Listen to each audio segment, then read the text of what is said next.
everybody, alright, my name is Soleil. This is a channel of cosmetics, beauty, and random shizzy.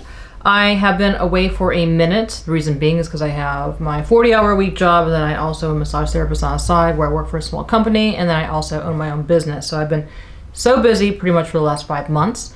But I have still had time for retail therapy, and I would like to share with you what I have purchased. For those who have subscribed to me on certain moments, I do a full circle on everything I talk about. So 1 minute's gonna be makeup, next minute's gonna be shoes, skincare, clothes. Right now it's fragrance. I am obsessed with fragrance, and I'm gonna be talking about that for at least a few weeks. I am 44 years old. People say that people have like midlife crisis. I swear to you, I'm having a midlife awakening. Like, fragrance is just wakens up my soul. Like, it just makes me so happy. I've gone up and down with fragrances throughout my life. I went from having like excessive amounts of fragrances in my 20s, 30s, not so much. And then recently I went from having a few body sprays and a perfume to now I have like 60 and counting. I just like them that much. Like, I just love the excitement of smelling something new and something that's just amazing to me. So yes, I will be talking a lot about fragrance here moving forward. I also have just been introduced to niche fragrance. For those who don't know what niche fragrance is, from what I have heard, niche fragrance pretty much, you know, you have your designer fragrances, which you have people like Versace, Michael Kors, like they are well-rounded, you know, where they do a whole bunch of stuff. Like they focus on clothes, shoes, purses, makeup, whatever, and fragrances. And niche houses, their sole purpose is fragrance. So usually they're more expensive and more complex in their fragrances. And some of them are amazing smelling and some of them are interesting. So today I will be talking about Almaz by Kajal. I love this bottle. I've been doing a lot of blind buying. For those who don't know what blind buying is, it's when you purchase something and you have no idea what to expect. The cap got me. Like, it sold me just because it's bedazzled. I was like, I need to know if the smell is just as amazing as this cap is. And I'm very lucky. I've had some amazing blind buys. I've had some not so amazing blind buys, which I'll be talking about in the future. This one was a very nice blind buy. The other one we'll be talking about is Venom Incarnat by Stephanie Humbert Lucas. Again, it's got 2 little rhinestones for the eyes of the snake. Absolutely love this bottle. This was not a blind buy. I have been ordering from a variety of sites. Anything I talk about today, I'm going to post down below. Give me 1 second. I need some chapstick. All right, I am back. So with this, I got this off of Lucky Scent. Lucky Scent, depending on how much you spend, you can get between like 4, I think 3 or 4, up to 6 samples of your choice. So I went ahead on whatever purchase I got, I asked for a sample of this. This was not a love at first sniff, but after letting it sit for a minute, I started to really appreciate it, and then I decided I needed to have it as part of my collection. So let's talk about this. I have Fragrantica up. For those who don't know, Fragrantica is an amazing site for reviews. One of the things about YouTube is that sometimes the higher up the ladder the YouTuber goes, you know, they'll say that their opinions aren't biased, but some of them clearly are biased. You know, when they start to get PR and do handshakes with big companies and they're getting paid and et cetera, you know, some of their opinions aren't going to be legit. Especially, you can kind of tell when someone keeps on pushing certain products, you know, that clearly they have done a handshake with that company. Fragrantica is full of people like myself who use our own coin, and when you use your own money, you're more emotionally affected by, you know, how you feel about the product that you just purchased. So Fragrantica is an amazing site to go to. People have very raw opinions. Some are very funny, very descriptive. Definitely give them a shot if you're curious about fragrances. All right, so for this has top notes of blackcurrant, bergamot, lemon, mandarin orange. Mid notes are raspberry, orris, heliotrope, rose. Base notes are brown sugar, vanilla, tonka bean, sandalwood, musk, and amber. I love this. When I first got this, it was in the winter, and I wasn't really vibing with it because I wasn't ready for it yet, because I was still in like those like heavier like fragrance, like my mind, like more gourmand. This is This is sweet, but it's like spring sweet. It's like got that bright, the lemon, the orange, and the bergamot, and the black currant combined, and then mixed with like the base notes. This is nice. This is nice. This reminds me of a delicate. It's like delicate. It's inviting. It reminds me of like a woman in a sundress. I love the sprayer too. It's very like misty. On paper, it smells more like you can smell more of the citrus. Another thing I find very interesting about fragrance, you put it on paper and it smells one way, but then you put it on your skin and it mixes with your body chemistry, and then the smell kind of changes. But anyways, this reminds me of just a woman that's very inviting. Like she wants to be noticed, but she doesn't want to be super noticed. The kind of vibe I'm getting is like the wind slightly blowing. She gets leaves a scent trail, a light scent trail, just enough to make somebody notice her. They catch eyes. She's inviting that person to talk to her by her very light, delicate smell, but it's not overpowering. It's not saying, here I am. It's just a very light, delicate, feminine spring vibe. Very nice. Very, very nice. To me, this is very day. Some people wear certain perfumes at certain times of their life, like they go on dates and whatnot. I don't have a life. I work, so anything I wear, I will wear to work. If I had a life, if I was, free to be, I would wear this out during the day. I'd be wearing a sundress with my hair down, and I'd be outside shopping or brunching or whatever. This is the vibe I'm getting. It's sexy, but it's like daytime, delicate, inviting sexy. All right, so this might not love at first sniff, but definitely digging it. Top notes are wild strawberry, caramel, blackberry. You've got raspberry, cedar, cinnamon, leather, tonka bean, vanilla, and patchouli. Now, with leather and tobacco, I don't really care for those scents when they are more forward. I feel like those lean more masculine. But this is done so nicely. What do they consider this? A lot of niche houses will say that they're unisex. Someone said that they say that so they can, bring more masses of people to purchase their products. But some scents lean more masculine, some scents lean more feminine. There are certain scents that I definitely believe are very unisex, like Angel Share. I love Angel Share. I feel like there's aspects of it that lean more masculine and then some that lean more feminine. I just think that that is a literal unisex scent, which I'll talk about that in the future. So yeah, this leans more feminine for sure. So it says with the masses, they agree, femininity. And that's what I get to, because it's just so sweet. The wild strawberry, and a lot of people mention this, it's not your typical strawberry, where with strawberry you have like a very sweet smell. Wild strawberry is more of a bright, tart smell.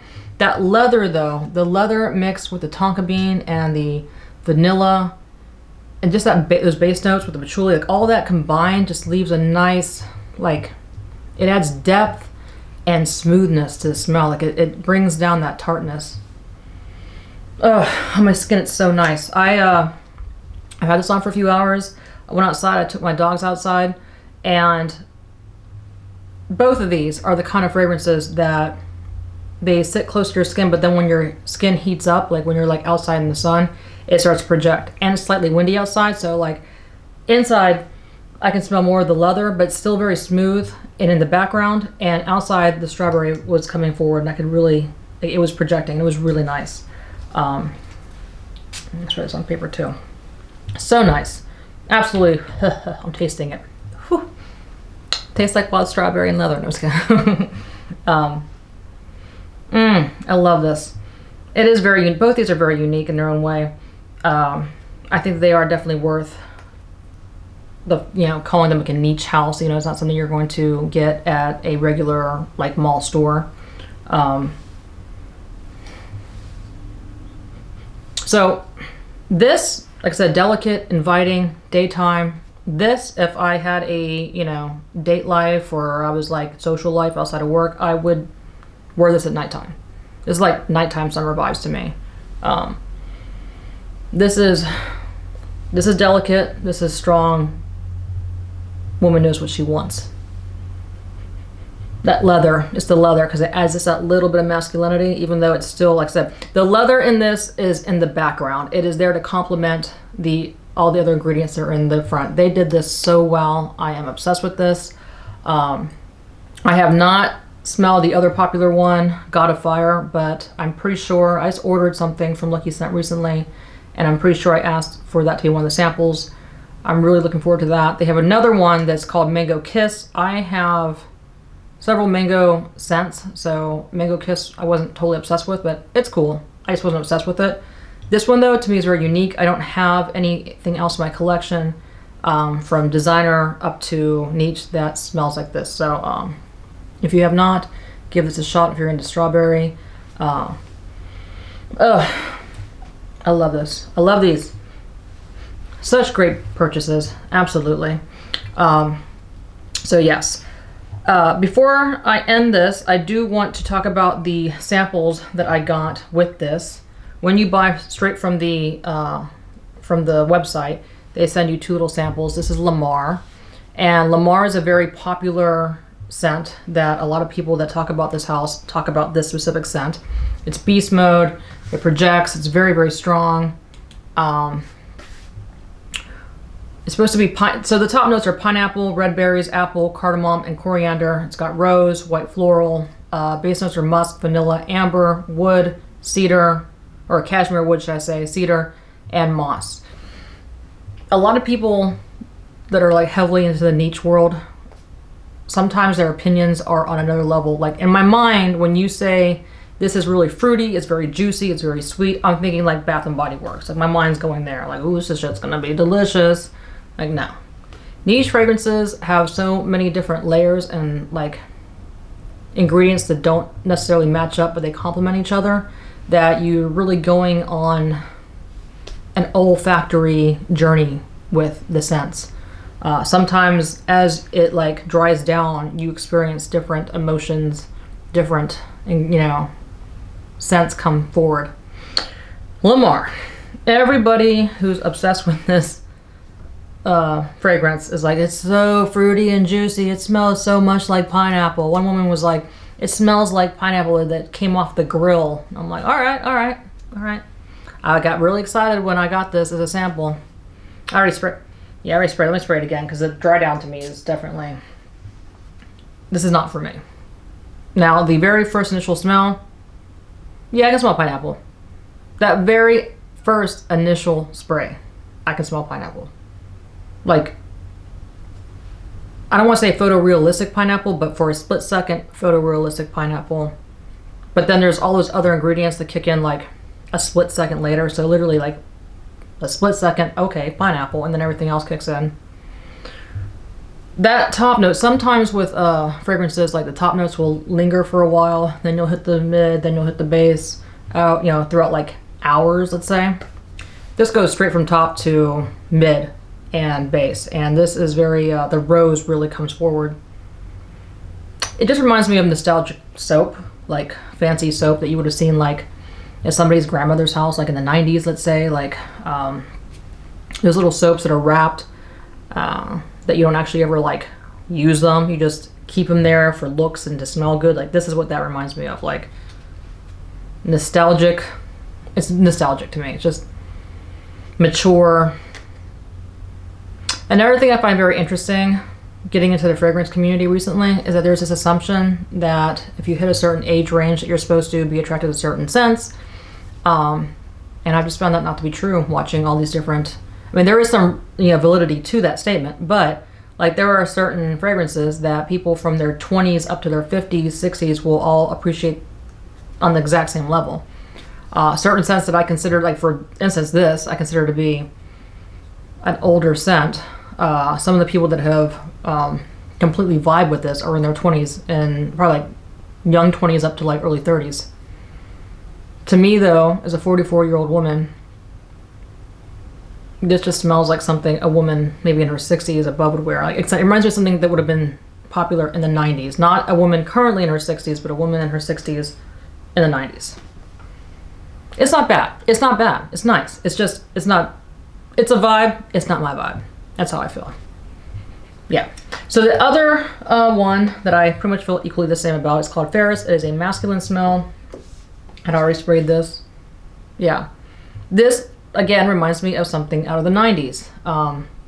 My dad in the 90s was a vibe. He used to be into designer clothes. He used to have all these different colognes. And this reminds me of something he would have worn in the 90s. It's very nice. It's very nice. It's just... It reminds me of an album. I'm sure this probably just came out a couple years ago. I don't know. In fact, I can find out when it came out. But it's giving me outdated vibes. Yeah, it just came out in 2022. The 90s is back though, in full effect. Clothes, fragrances apparently. Yeah, so for somebody in their 20s that has not experienced the 90s, this is going to be new to them. But for somebody like myself who definitely experienced the 90s, this is something I've already smelled before. Yeah, it is nice though. It is nice. Because my dad comes to mind, that's what I think about. Like, my dad in the 90s, he was that guy that the women, I think it was his 40s at the time, used to dig whatever because, he looked good, he smelled good. Yeah. This is guy in his 40s in the 90s. All right.